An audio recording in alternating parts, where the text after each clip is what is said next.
So we've come to our last night in our Vacation Bible School, and I hope that our studies have been beneficial. Obviously the whole VBS has been using the Apologetics Press material, and if you're not familiar with Apologetics Press, they are a tremendous organization up in Montgomery, Alabama, that just puts out so much good material. If you're not on their Monday email update, just go to their website and you get a lot of spam. Anybody get spam email? I mean, like daily, right? But you will want this email. It comes out every Monday. It has the updates that they have to their website. The content continues to grow on their website, and they hired a man about 4 or 5 years ago to write one of his specific tasks was to write, to illustrate, to put together complete packages of Vacation Bible School material, and does a tremendous job. And so we've been going through that material,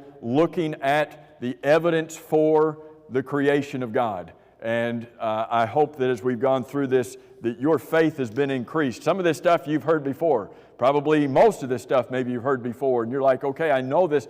But the more you hear it, and the more you realize, wait a minute, we're not just talking about things, we're not making things up. This is the solid evidence that is out there. Evolution, you know how much evidence evolution has to go for it? You know how much evidence there is that the Big Bang happened 13.8 billion years ago? You know how much evidence there is for that? Zero. It's not there, but how much evidence do you have that there is an all-powerful God that made everything around us? You've got a universe full of evidence. And so we've talked about human evolution, the progression, or the supposed progression from the single-celled organism up to the multi-cell complex organisms. And we saw how there's no evidence for that. We looked at the cosmic evolution and that idea of the Big Bang, and how through that Big Bang everything in the universe has been created, and saw, okay, there's no evidence for that. Last night we looked at a study about the age of the earth, and that's one of the most foundational things that we've got to get in our minds, is that while everybody else seems around us to believe the world is billions of years old, it is not, and there's no evidence to show that. It's thousands of years old, and there's evidence to show that. And so we've got to get that fixed in our minds. So tonight, we're looking at the fossil record. Aren't you excited? I mean, when was the last time you just dreamed about the fossil record? You're like, yes, we're going to talk about the fossil record. But here's the thing. Do you remember, and we're going to show a picture here in a minute. You remember being in school and seeing diagrams of the fossil record, the geologic timetable, and shows you where all of these fossils have been found in all of these layers of earth. Do you know where they came up with that geological timetable with all of those layers and fossils? You know where they came up with it? In their imagination. That's where they came up with it. You know how much evidence there is for that geologic timetable with all of the fancy names they have for it, and the billions of years, or the billions and millions of years on it, and there's zero evidence. They made it. I'm serious. They made it up, and we're going to see that tonight. The reality is that while evolutionists talk about the fossil record, and while they've drawn this pretty picture of what they think the fossil record looks like, they run away from it when they begin to be questioned on it, because it doesn't supply any support for evolution. Just the opposite. It supplies all sorts of evidence for creation. So, I should have put that up there, but does the fossil record support evolution or creation? Well, you be the judge. Let's walk through some of this. Anytime you come to this scientific method, you've got to state, here's it's not a hypotenuse, right? It's a hypothesis. That's what you said, Nicole, right? So here you've got this hypothesis. You've got to be able to say, when you come to the scientific method, you've got to be able to say, make some predictions. Here's what we suppose would be the case if this were true. So, if evolution is true, okay, did you hear the word if? If evolution were true, what sort of predictions could be made? What sort of things would be supposed that there would be found within this fossil record? Number one, you would expect in the fossil record, if evolution's true, that at the base, at the very bottom layer of the evolutionary fossil record, you would expect there to be just the single-celled organisms. And as you progress up, that fossil record, you would expect the organisms to become more complex. Wouldn't you expect that? Because if that's how we evolved, you'd expect to find single-celled organisms down at the bottom, and then they gradually become more complex. Guess what you find in the fossil record? Nothing like that. But that would have to be the case if evolution was true. If evolution is true and you're looking at all of these fossils that are in these that have been found, you would expect to find billions of transitional fossils. Here we go from single cell to multi-millions of cells. How do you get there? One species at a time. So where are all the fossils for those transitions from one species to the next species to the next species to get over to humans? You would expect in the fossil record, there's got to be billions of those transitional fossils that are going to prove evolution, right? Well, if evolution is true, you would expect that to be there. You would predict they have to be in there. Guess how many you find? You keep holding up zeros. You're right. There's none of those either. If evolution is true, another prediction that you would make, remember the survival of the fittest, right? And this kind of goes along with the first one a little bit as well. But survival of the fittest states that, as these species, as these creatures continue to evolve, they get better and better and better. And so they become more and more fit. So the survival of the fittest would indicate, as you look at this supposed fossil record that they want us to see, is that extinction of species throughout this time would show that as one species evolved into another, well, that one that it evolved from would go extinct, right? Wouldn't that make sense? If it's evolving and becoming better, that previous species would just become extinct and no longer exist. That's what would have to happen. And you should be able to see that in the fossil record if evolution's true. Guess what you don't see? You don't see any of that. Isn't that interesting?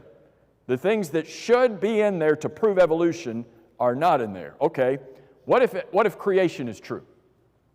If creation is true, what sort of predictions should you be able to make that you should be able to find in the fossil record if creation is true? Well, what you're going to find, what you would expect to find in the fossil record is that it is more a record of death than it is of life. Here's something I want you to think about, and it's something I didn't realize, something I didn't even think about or realize when I was a kid. How are fossils formed? Does something just die and all of a sudden it becomes a fossil? If you take, I'm trying not to make this personal.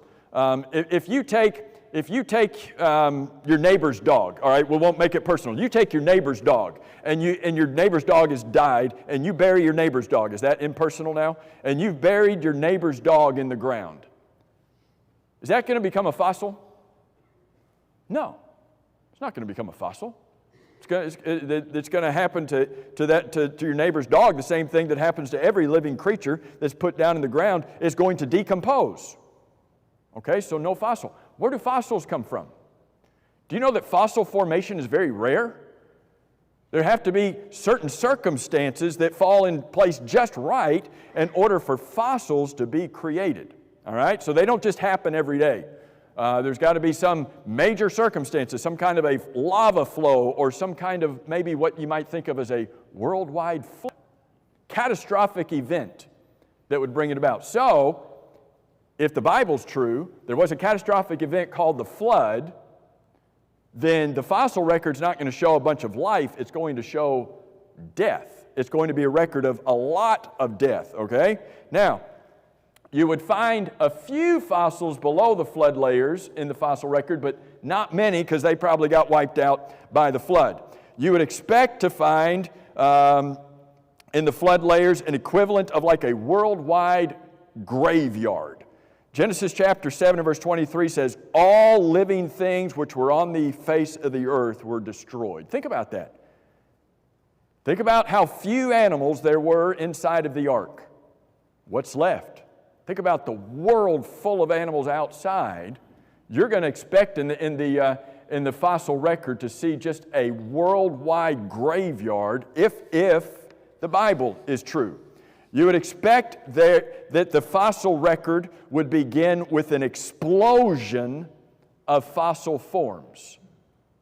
Because if the flood is what caused, it was that catastrophic event near the beginning of time, and it caused all of these fossils to form, you're going to expect there to be just an overwhelming number of fossils, and you're going to expect those fossils to be fully formed and functional. As if a fully healthy animal, formed and functional, died and was immediately preserved. What would cause that? Oh, a worldwide flood. Something catastrophic might cause that. You would expect, if the creation is true, that the bulk of the fossils would be in sedimentary rock because it was water that caused this to happen. You would expect in these layers of the fossil record to find both simple and complex creatures. Remember, evolution says it's got to start with the single cell simple and work its way up to complex. Creation doesn't believe that things started out simple and became complex. Creation believes every creature was created at the beginning, and so when the flood came, the mixture of these layers are going to be all sorts of creatures, both the simple and the complex. You're going to expect that those creatures that were a little bit faster and could outrun the rising waters might be found higher in the layers than they would be found lower in the layers. You would expect that if the floodwaters came from the oceans, which the Bible says they did, that the creatures found on the ocean floor would be found at the base. You would expect there to be marine fossils as it worked its way onto land. You would expect there, and I know this is a lot of information, all right, but think about which of these two options, evolution or creation, does the fossil record support? You would expect that after the flood, that there would be extinctions of animals, but they would not be found in the fossil record. Fossil record is about the flood, is about this catastrophic event that created these fossils. But if animals died off after the flood, you're not necessarily going to find fossils because, again, you got to have something catastrophic to even create the fossils. Last two. While fossils of the year-long flood would show no evidence of change throughout the year, the layers after the flood would show evidence that there was change. All right, so here's the deal. Which one of these? Which one of these is supported by the fossil? Which one of these do you suppose would be supported by the fossil record? I mean, obviously we have been leaning you in that direction already. The fossil record does not support evolution, although they want it to. And so here's what we're going to do. We're going to talk about three characteristics, and this is sort of how they would depict it. Does this remind you of some of the drawings you saw in your textbooks where they would have different names for these different layers and they would show different animals progressing? Notice how, and this is a depiction of an evolutionary idea. Remember, this is all in their imagination. They made this up. All right, I've got a different picture for you in just a minute. But notice how in the evolution it went from very simple to the complex up at the top. That's what they assume it to be. All right, now, three characteristics of the fossil record that prove it to be that prove that it proves creation and not evolution. The first one is called abrupt appearance. What in the world does that mean?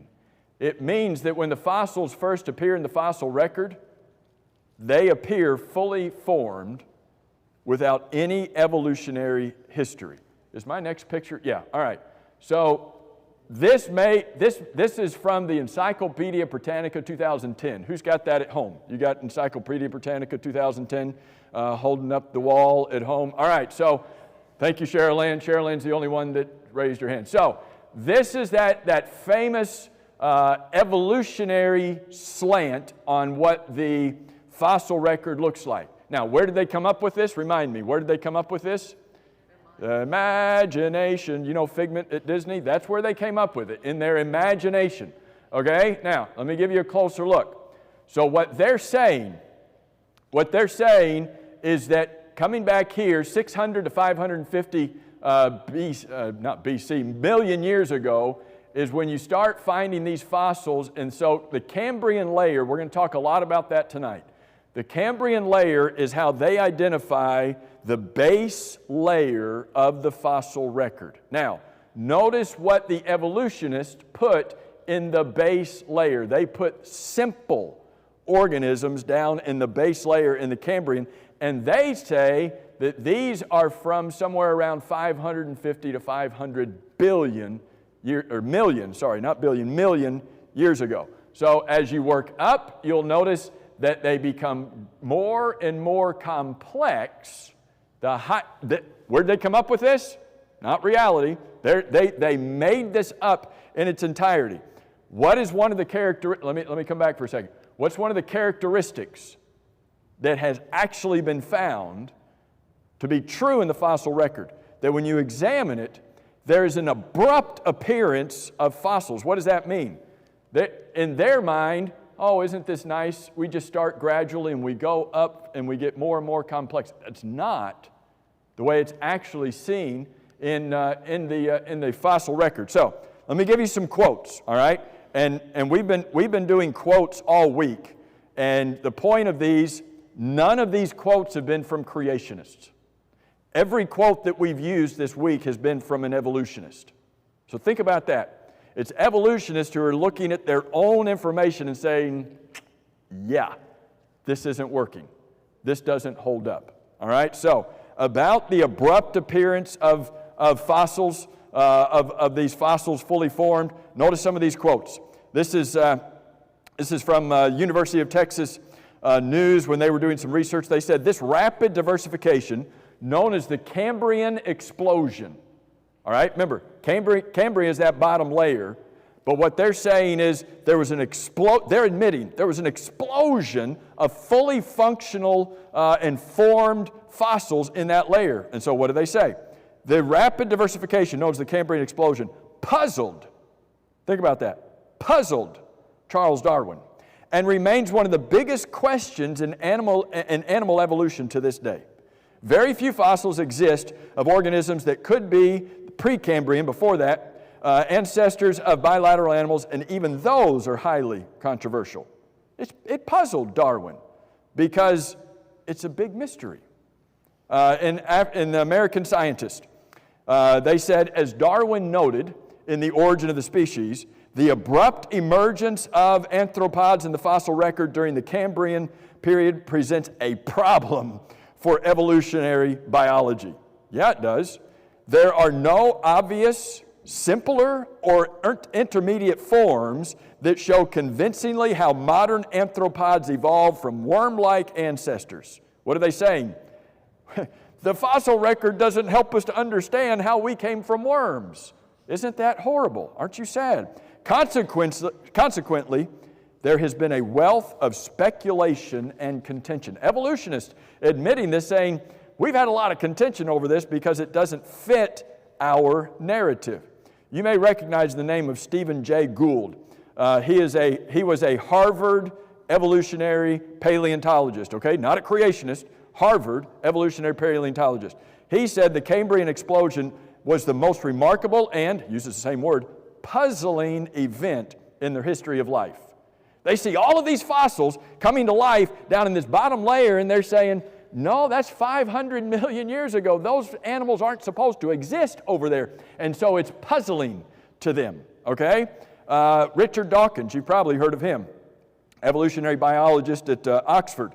When he was talking about the Cambrian explosion, he said, Cambrian strata of rocks that was somewhere around 600 million years, which they have actually updated that today to say, no, it was actually 540 million years, so Dawkins was off.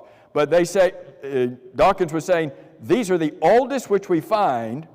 They're of the most major invertebrate groups, and we find many of them already in an advanced state of evolution. You're already finding, wait a minute, so they're not simple single-cell organisms? And the very first time they appear, they're already advanced. Isn't that interesting? So you're not seeing them in their progressive stages. You're seeing the fully formed horse. Well, where'd that fully formed horse come from? Where are those pre-stages? They're not there. And so Dawkins said, it is as though These fossils were just planted there without any evolutionary history. It's as though these animals came about without evolution. Dawkins didn't believe that, but he cannot explain it otherwise. You may have heard the name of George Gaylord Simpson, another evolutionist, and I won't give you all of his pedigree just for sake of time. But he said most new species, genera, and families in nearly all categories above the levels of families appear in the record suddenly and are not led up to by known gradual, completely transitional sequences. What's his point? We got all these fossils of fully formed animals and we have no record of their evolution. What does that tell you? Why do you continue to believe in evolution when the very place where you should find your evidence, in the fossil record, where you should be able to go to, and it should be your sugar stick with all of these proofs of all of these transitional creatures, and they're saying it's not there. They're saying there was an abrupt appearance of these fully formed and functional species, but they weren't just in the Cambrian layer down at the bottom. They are all the way through the entire fossil record, from the beginning to the end. Evolution says that shouldn't happen. Evolution says the record should start simple and get more complex, but the true fossil record is, nope, they're all throughout the entire thing. So which one is it? Creation or evolution? These creatures didn't just appear there abruptly.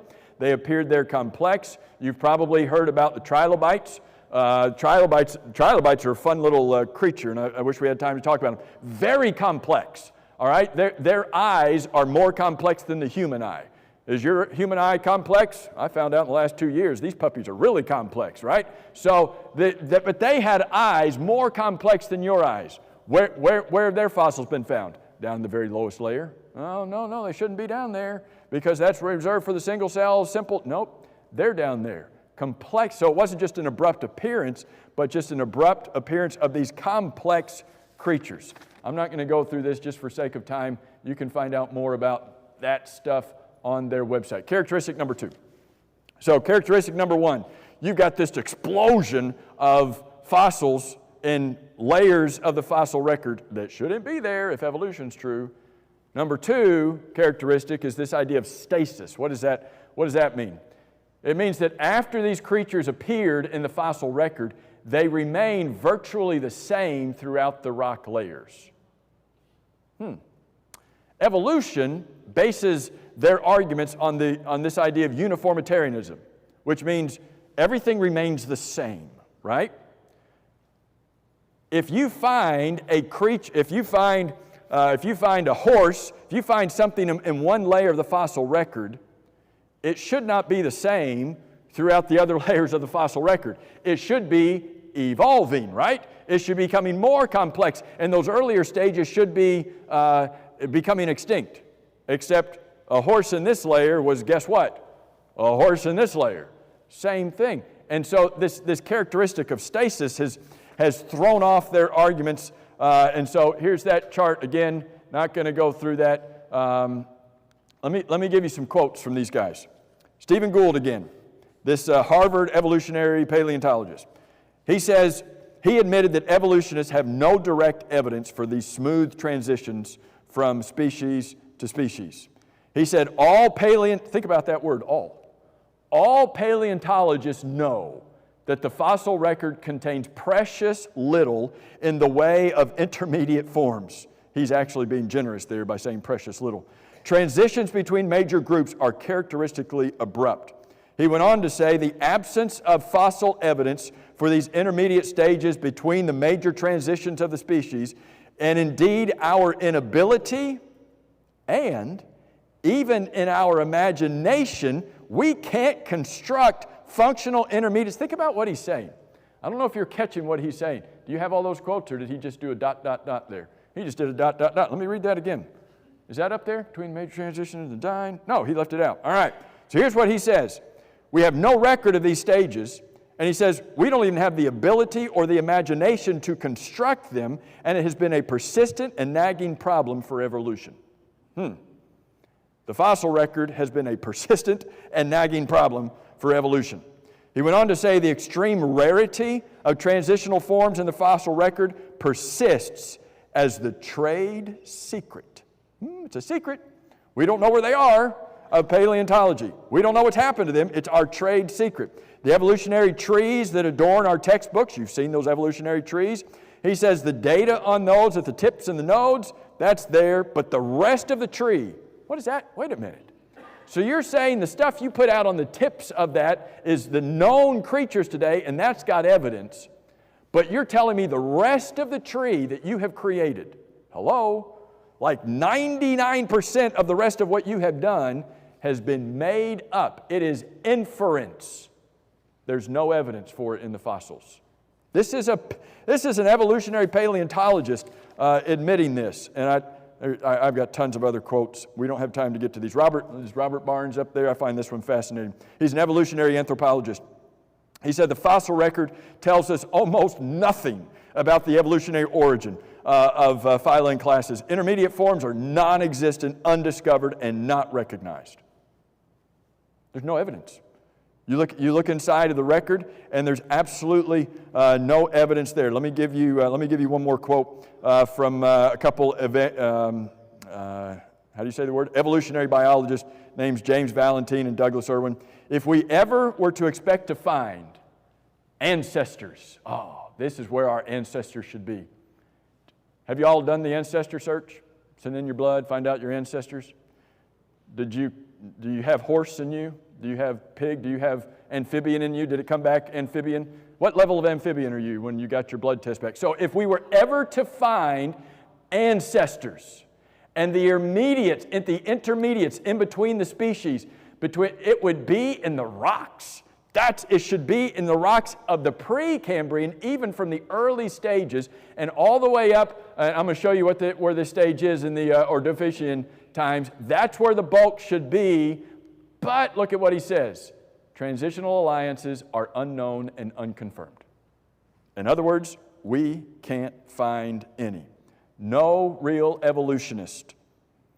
This is from Mark Ridley from Oxford University, evolutionary zoologist. No real evolutionist uses the fossil record as evidence to prove evolution. Why don't they use it? Because it doesn't support evolution. Except they've made up that timetable. They've made up that geologic timetable that's in every one of your public school science textbooks. Where'd they get it? Imagination. They made it up. There is no evidence to support it. Let me give you, how much time we got? Very little. I love these quotes from Charles Darwin. He's the guy, right? It's not just evolution that we talk about, it's Darwinian evolution. He's the father of it.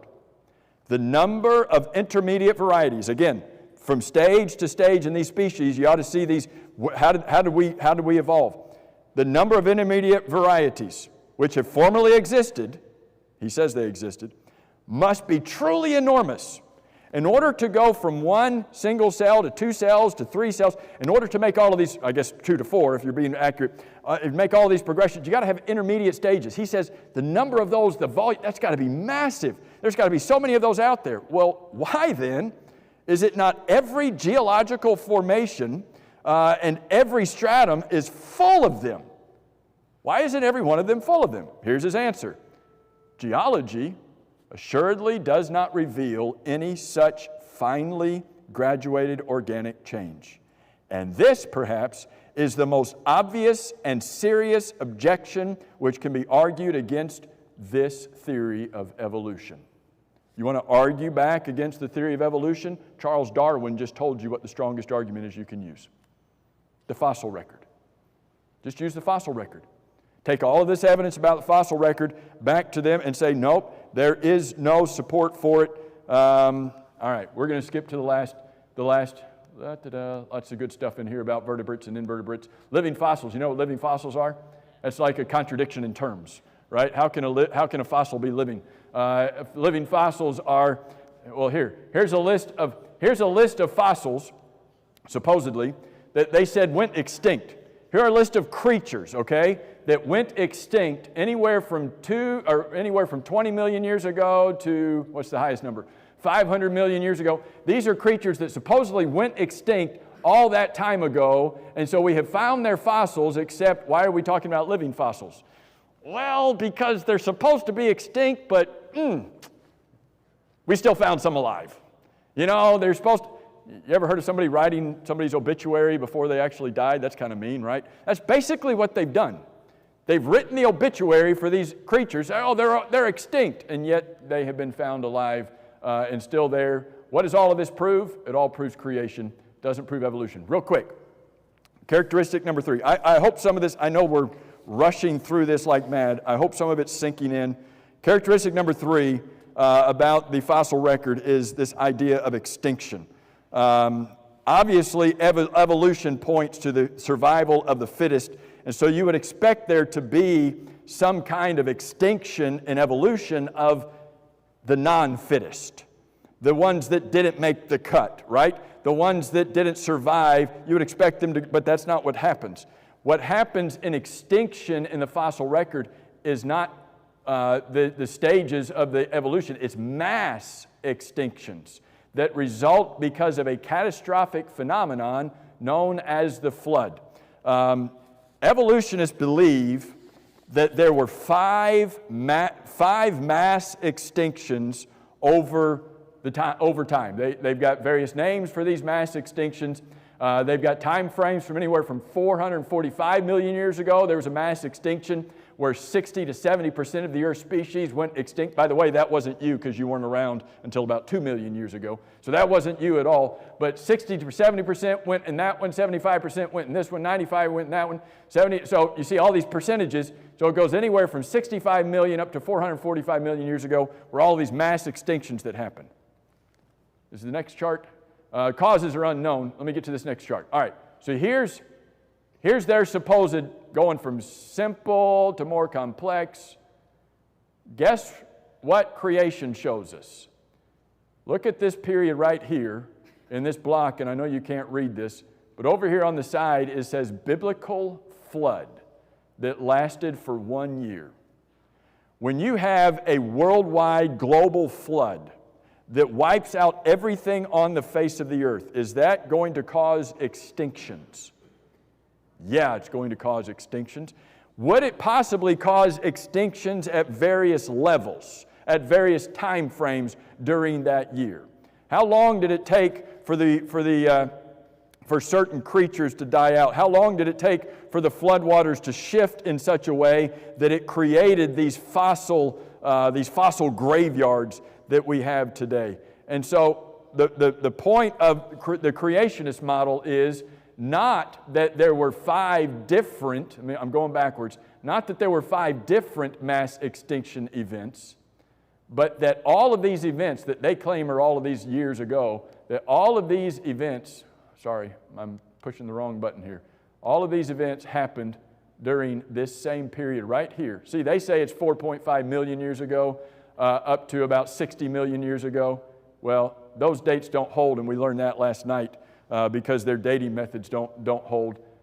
But would that not make sense for that to be happening during the flood? That it's during the flood that there's these catastrophic events that wipe out everything on the face of the earth, that cause all of these mass extinctions, that leave us all of these fossils that are all jumbled inside of this fossil record. And by the way, real quick, where have they found dinosaur fossils? All throughout the layers. Wait a minute, I thought they should only be in one because they went, no. They're all throughout the layers. Because dinosaurs did not go extinct millions of years before humans ever came into existence. Dinosaurs and humans were both created by God on day 6.